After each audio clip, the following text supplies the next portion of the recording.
Igowallah, or How Rap Sounds to Non-English Speakers, is a rap song made by Daniel Thrasher and released on May 23rd, 2023. It's a fine song, but I don't trust myself to make music recommendations. Where it really falls short is in its promised title, because anyone can tell you, this is not how English sounds. Compare it to something like Prisencolinensinainciusol, and it just doesn't give you the same effect, where your brain tries to make sense of it, but can't, because there is none. Your brain hears Igowallah, and you realize, oh, that's just gibberish. But how can we quantify this? Well, in linguistics, they have something called phonotactics, and really all of phonology, the study of what sounds occur in a language and how they can be put together. So let's see if Igowallah and other nonsense songs really fit in with the rest of English.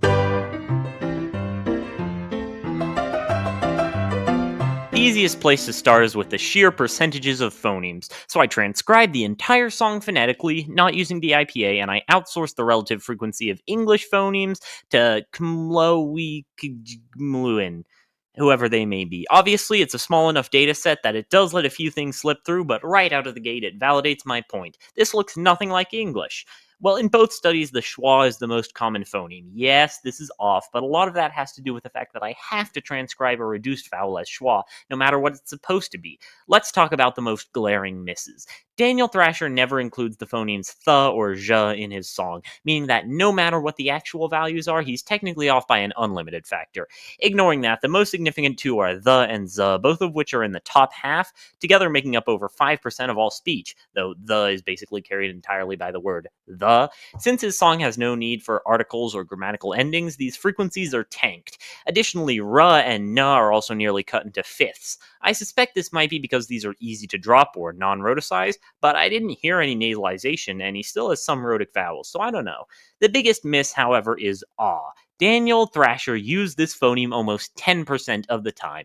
In reality, it's closer to 2.5%, and that's also factoring in that, in Thrasher's accent, A is two separate phonemes, both O and ah. And also, R is contributing to this, even though it really should be separate. Although credit where credit is due, T is amazingly accurate, only 3% off and 0.18 percentage points.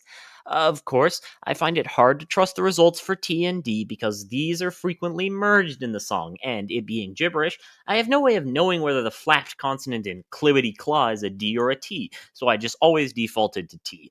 Okay, well, the percentages are not great, but if you pick the right words, could English sound like this? Let's check on the phonotactics. Not doing great. The words sklop and sklippy both start with a consonant cluster skla, which is not possible in English. Well, technically it's not impossible, that's why it exists in sclera, but there aren't any words that have it, except sclera, like I mentioned. They didn't have it in Proto-Indo-European, and nobody wanted to bother inventing it like the Romans or the Slavs or the Greeks, and because ska is how we got sh, shla also doesn't occur natively. In German, sla turned into schla, so now we have loan words like schlong and schlatt, and mostly names actually, and schlong is from Yiddish anyways. Point being, the most glaring issue is technically that I is more common than it should be, but it goes much deeper than that.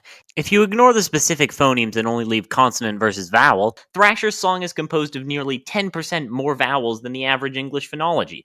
Now, this could be because he's specifically parodying rap songs, not just English in general. Perhaps he's trying to mimic consonant dropping, but the consonants aren't just being dropped, they're being removed.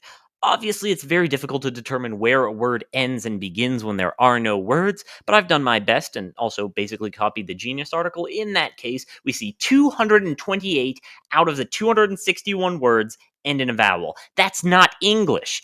Also, of the ones that do end in a consonant, first of all, one of them ends in which I don't think should count, and one is the letter M. Only 4 of them have a consonant cluster. Again, in 3 of those cases, it's plus another consonant, and in the last one, it's just the word nuts. Now, arguably, you could count E and definitely oi as ending in a consonant, but we also have only 13 words that start with a vowel. Now, this is actually a lot closer to the truth, but it doesn't change the fact that we have oversaturated onsets, small internal clusters, and no codas, but at least the song is good. I'll give it a 6 out of 10.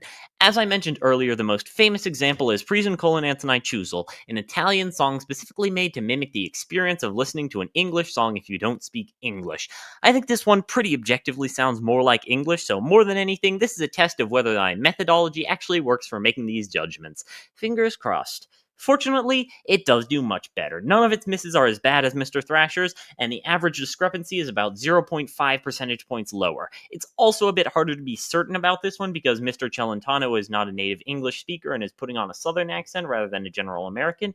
Even so, here are the biggest misses. Ng, th, and oi are omitted completely, though these two are rare, and this only occurs in codas where it's very often reduced, especially in southern. The and ra are underused, which is also explained by the southern accent. Also, neither occur in Italian. O is overused, which makes sense because it roughly corresponds to two different phonemes in Italian. La and I are also overused, which is a lot more difficult to justify.